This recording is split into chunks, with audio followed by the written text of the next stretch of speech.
Yun na nga guys, mamasa tayo ng monay. Gamitin natin ang mixer para hindi tayo masyadong mapagod sa pagmamasa. Panoodin yung mabuti kung paano gawin at paano masahin ang aming monay. Yan, ganyan lang po siya. Halo lang ng halo hanggang sa makuha yung texture na gusto natin sa ating monay.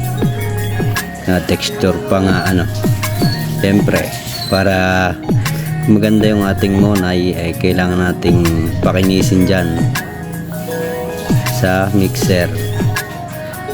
Pagkatapos na ay ating mamakinahin, pag nakuha na natin yung gusto nating kinis pagkatapos ng ating pag-mixer.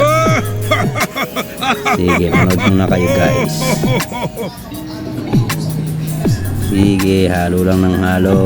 Haluin mo ng haluin. Yan na nga. At tapos ng haluin, siyempre mamakinahin naman natin.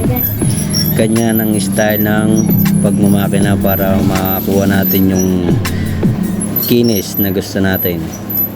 At maganda yung kalabasan ng ating monay. Ayan. Mamakinahin natin hanggang sa lumapad, tuminis. Yan. Sige, makinahin mo. Huwag kang tingin-tingin. Yun. Haba niyan. 15 kilos nga muna pala yung aming minaso na yan. Kasi hindi niya kayang makinahin yung isang sako. Ayusin natin para maganda yung ating kuha. Yun. Sige, makinahin mo. Makinahin. Ayan na nga. Pagkatapos ng makinahin ay diretso na yan sa lamisa. Siyempre hindi ko muna kinunan yan. Ngalay na yung ating braso. Ayan. Ganyan ang hirap sa paggawa ng tinapay. Kaya kailangan ng tiyaga at sipag.